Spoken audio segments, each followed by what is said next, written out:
Hello and welcome to the Division III Student Athlete Advisory Committee Mental and Physical Health Subcommittee podcast series, Beyond the Scoreboard. My name is Dominic Petrozelli. I am a soccer student athlete at Newman University, and I proudly represent the Atlantic East Conference on National SAAC. And today I am here with fellow National SAAC representative Ella Miller. So Ella, how are you doing today? I'm doing well. How are you doing? Awesome, great. And what conference do you represent? I represent the Northern Athletic Collegiate Conference, and I go to Wisconsin Lutheran College. Awesome. Yeah. And you're also a soccer player. So, you Yeah. know, yeah. So definitely good to have soccer blood on the podcast series today. I think we have the most, I think it's primarily soccer players on National SAC. Actually, I think I think that's so. the most popular sport. Yeah. But yeah. So, can you kind of introduce yourself to our audience, a little bit about your background in sports and stuff like that? Yeah. So I play soccer here. I played for 15 and a half years now. So I started when I was 6. I do love watching hockey, baseball, of course, soccer. So I've always grown up liking sports and everything around it. Um, I do come from Colorado, so I traveled a long way to come to Wisconsin. My cousins are from Colorado, or now live in Colorado, and they're big soccer players as well. So, Colorado's where it's at, that's what I'm saying. but yeah, so it's great that we have you on here today because you are here to share your cancer story journey, right? As you moved through high school and collegiate sports, and kind of how that relates to mental and physical health as as our subcommittee kind of expands and continues to promote mental and physical health among student athletes, coaches, administrators, and stuff like that. So, I would love to just kind of open the floor as, so can you kind of share your cancer story with us? How did you find out that, you had cancer, what kind of cancer, and your kind of initial reaction almost? Yeah, so it's kind of a little backstory with it. In high school, I had actually hurt my left shoulder, and it's just always been bothering me. And I did PT, did the X-ray scan. Turns out I hurt it a little bit as an AC sprain. So I did the steps I needed to, and then flash forward to freshman year of college. I get tripped a lot in soccer. Don't know why, that just happens, but All the I time. like I end up landing on that shoulder, of course. So then it just started like bothering me again, and I went to my ATs, and we kind of went through a few PTs again, um, just kind of strengthening the muscles around it because where it was at can't really like help it. So I was doing those precautions still, and then a month or sorry, the next semester later, a local doctor from the hospital nearby comes in every now and then to like check on our athletes, and he happened to be a shoulder doctor. So um, I feel like I need to add this in. My shoulder pops very weirdly and loud. So he was just like surprised, and he was like, "Oh my gosh, like I think you might need to do a little more like into this and like look more into it with scans." So I was like, yeah, in my head, I was kind of like, yes, I know, I need another scan. But my insurance didn't cover it here. So, of course, I had to wait until I was back in Colorado, which I kind of regret, like, not doing it right away because I was able to get the scan, like, shortly after my 19th birthday, which is in July. So it took a bit to, like, just get there. Um, so left shoulder, pretty important in the story. I had done the X-ray, and then I went to work, and I got a call that same day that they found like a shadow like in the X-ray. So we don't know like what it was. I was on the phone during like at work, and I was like, what does that even mean? Like, what is this? So I was kind of freaking out because like, what do you do with that information? Like to try to like not gonna worry Yeah, about that's it. scary.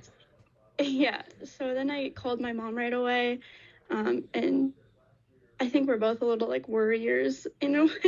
She was she helped me stay calm, but also we were both like, what like kind of thinking of the worst situation, just in a way preparing ourselves for it.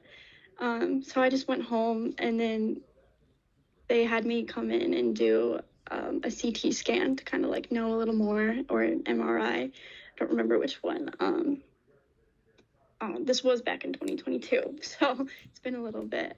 But the scan then later showed that I had a softball-sized mass, and it was like the circumference and everything, like right in front of my heart. So I will say that is blessing in disguise for me. That, and it kind of sucks that my left shoulder was always injured, but like if it had been my right shoulder, you would not have seen it. So the fact that it was found was a miracle, honestly, because it was reaching towards my heart. So who knows? And it was growing. So it's like, who knows how much worse it could have gone. So they did a biopsy, and then they saw that it was large B cell non-Hodgkin's lymphoma. And so this was probably towards like the end of July, maybe more into August now. And I was just about ready to go back to school for my sophomore season, for early move-in, to start like the soccer season.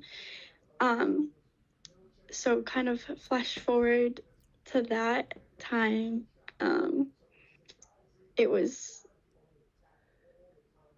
more real because I was on my way to like move in. Yeah, yeah. And yeah, and they had called my mom and I while we were driving to Wisconsin, and they were like, you need to start chemo right away. And I was like, wow, like pure shock at the same time. There's Yeah. hard moments, and like, you know. Yeah, yeah.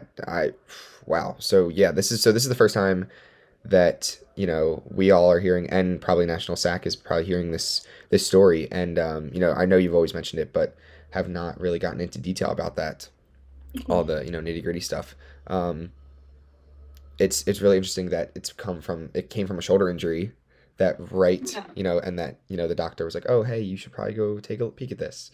Yeah. Um, as, so yeah, as someone who's had shoulder injuries, now I'm kind of thinking, I'm like, oh, not Right. yes. So I'm thinking in the back of my head right now, but Yeah. um, And I didn't have any like symptoms, so it's like you yeah, never know. right, So right. it's just those steps. So kind of as as you were going back, or I guess you turned around and went back to Colorado, right?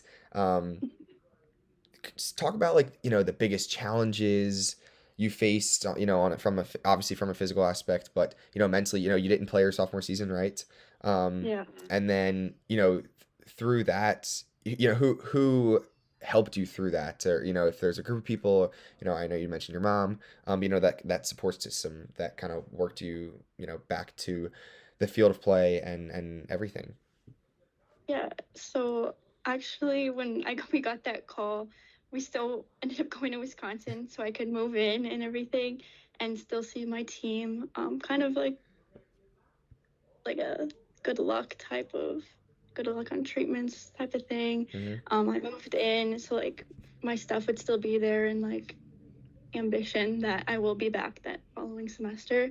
Um, and so my roommate at the time was like more lonely at that, which I feel so bad, but like it's not. Few places to I, be. yeah. Um. So, but her support was huge as well, and my teams, of course, like meeting the new team, my players for freshman year coming in. Sorry, freshman players coming in. Hmm. Could be a little weird as well, but I had so much support from the upperclassmen that I had played with freshman year, and my coach then as well. Um, so they had been really supportive, and we had family friends that like dropped by some like gift baskets for me, and like some people like you would never know like is there for you without like knowing like that this is the true time where you know who is there for you and like is by your side. And some of them started like GoFundMe pages, and my team started a GoFundMe page and made like shirts and everything just to show their support. And it was very like heartwarming to know that like I'm gonna be okay. Like I have the support system, and I am strong in my faith as well. So that has helped me like through this whole thing and like persevering and getting through, having resilience. Hmm. Hmm. So Yeah, yeah, I can see you getting choked up over there a little bit. yeah, It's awesome that you've had an amazing, group of teammates, and to work you kind of through that. And I'm sure that they were there every step of the way. It's awesome that they were able to show that they were with you, and stood behind you and everything. Because I know that uh, teams have that family kind of aspect, right? Where mm-hmm, if one's going through it, they're all going through it. for sure. That's definitely a, uh, a similar trait that I know my team has. I know many other teams have, across the country. Yes. So it's really really awesome to for your team to come together like that. Especially since I'm in Colorado, like there's only so much they can do. So Yeah, yeah. yeah, it did mean a lot. Yeah. So that's how far is school from your house, I guess? Probably like 1,100 miles. Okay, It's yes. like a 16, 17-hour drive Wow. on a good day. So Yeah. yeah, very very far away. Yeah. But it's awesome that you guys were able to stay connected. And I'm sure they were extremely excited when you returned. Yeah. Um, were there any specific moments from your team that that really inspired you, just to keep pushing and stuff like that? Anything in particular from their support, um, anything like that, or was there anything or anyone that had the medal of inspiration that they could give you? Yeah. I mean, my team was very supportive. Obviously, I really wanted to be there playing with them, Hmm. so I would watch their games and everything. That was just kind of that aspect. It is still hard, like when you're doing your own thing and they're playing and like seeing it from the outside. Like there's Yeah. not much that you can do outside of soccer. Hopefully this doesn't get too sad, but there was this girl my freshman year who was supposed to be my roommate, and she was supposed to be on our soccer team as well. She was actually diagnosed with Ewing's sarcoma, which is a very rare bone cancer, right before we were supposed to move in our freshman year. Crazy enough, like I got diagnosed the next year. So having and met her and like being in contact, she really had helped me during that time as well. Send me like advice, and she was from New York, so it was like kind of Oh the wow. same thing. Yeah. So it's just crazy, like who is in your life to help you in your next like journey and step. Because I think like having a cancer buddy was very helpful, especially we were the same age and like just going through it, and Hmm. like Hmm.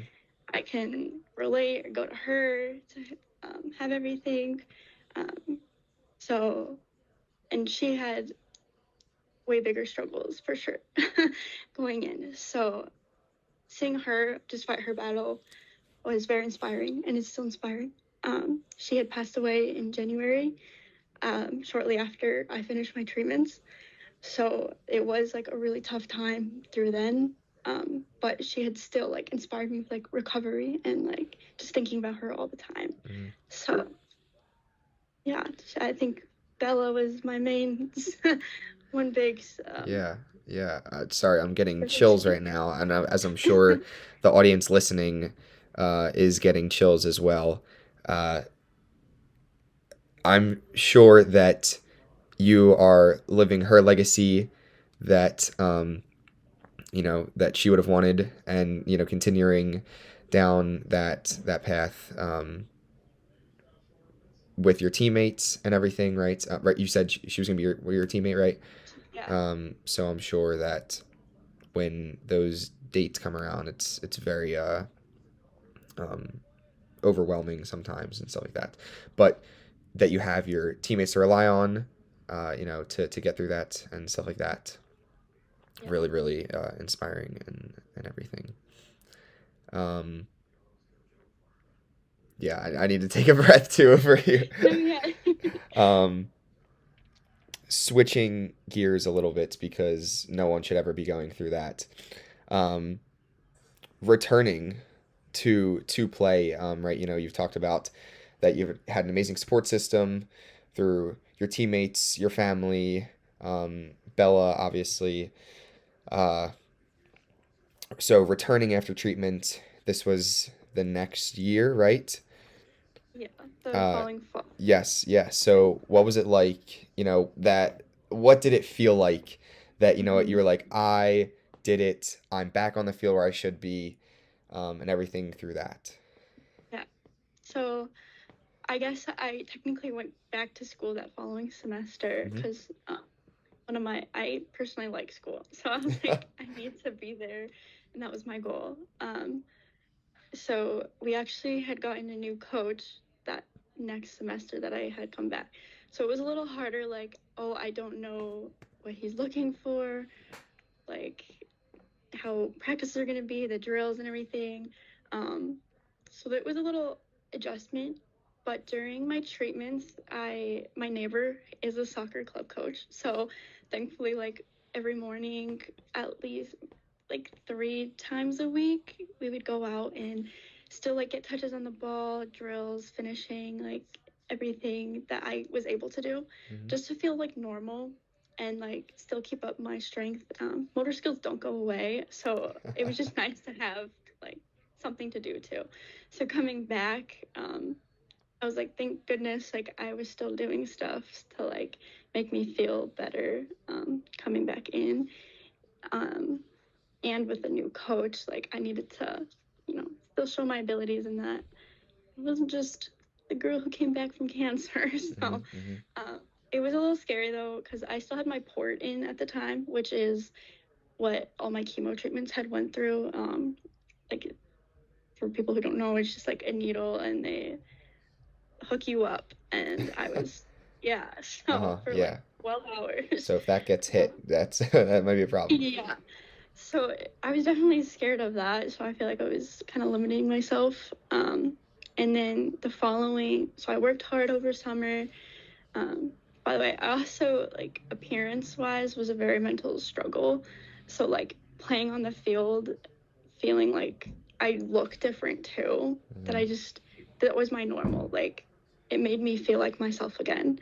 So I think that confidence kind of helped me a little bit. Yeah, that's awesome. And yeah, I did have like I don't know what you call it, like a rap band or something. Hmm. Hmm. People thought it was a do rag, but like, that kind of helped, and it was an adjustment. Like I don't know, and maybe that's a girl thing. Just playing on the field and still being confident in who you are Yeah. for that. But that following that fall season, I had luckily proved myself to start in every game at that time. So I think like working my hardest and believing that I can still be my best and like I was given a talent or a gift from God that I can continue on doing it. And so I just had that motivation for Yeah, I sure. mean that's what we love to hear. That's what we love to hear. You mentioned, returning to play and getting your confidence back. To go out. The your appearance and everything. It's funny. There's at school here we always mention, once you step in the lines, everything else doesn't matter. Mm-hmm. And I think that's a excellent representation of something that you just mentioned. That once you step over the lines and you're in the moment of your sport and everything, no matter what's going on, it's a for me at least, and I know it sounds like for you as well. When you're in the game, nothing else matters. It's just you, the ball, your 10 other teammates on the field, us, my 11 versus their 11, and we're ready to go. Exactly. Yeah. Um, so continuing, what kind of advice would you give other student athletes or non-student athletes who are facing similar health battles, as regards to missing a season or something like that along those lines, and how were you able to confidently come back and succeed again? I mean, would kind of just say, like, you're probably stronger than you actually think you are, and you have more support behind the scenes than you probably are aware of. So being able to like share your story online, or even if you're not comfortable with it, definitely like having somebody you're comfortable like outlet to talk to can help. Not everybody might have that support. It's okay to have those days where you're just like tired and you can't do anything, but also remember like to just keep going, and you know your own limits, and like do stuff that makes you feel good, physically, for sure. Like finding a creative out, like playing soccer during my chemo treatments helped me a lot. Hmm. Maybe painting helps somebody, maybe like reading, just finding something that Hmm. like will calm your mind and like kind of forget about what's behind you. Yeah, yeah. Find that thing that gets the same feeling as when you step on the field. Yes. Um, It's funny you mentioned keep going forward. I literally just was watching Meet the Robinsons, and the motto is keep That's moving what I was forward. thinking So yeah, about. I was relating that right now. Um, but yeah, so is there anything else that you would like to mention to anyone? We've talked about a lot of things. We got in-depth conversation, about how you've, this was, especially a sad time, difficult for you, and how you have persevered through everything, and now you are still a collegiate starting soccer player. So it's pretty amazing that you were able to overcome so many challenges, and everything, and with your sports system and your teammates, that it's just been awesome, awesome. So I really appreciate you, reaching out to me and the rest of the mental and physical health subcommittee, and expressing like, hey, like let me share my story, because this is probably going to be the best podcast that we have so far. Well, thank you for letting me share it, and hopefully like if people are struggling, I don't mind if anybody needs to reach out, no matter who you are. Like, I personally just like helping people in any way I can. Yeah, and that is what SAC is all about. Yes. So, for this episode of Beyond the Scoreboard, my name is Don Petrozelli, again here with also National SAC member Ella Miller, and we are signing off until next time. Peace.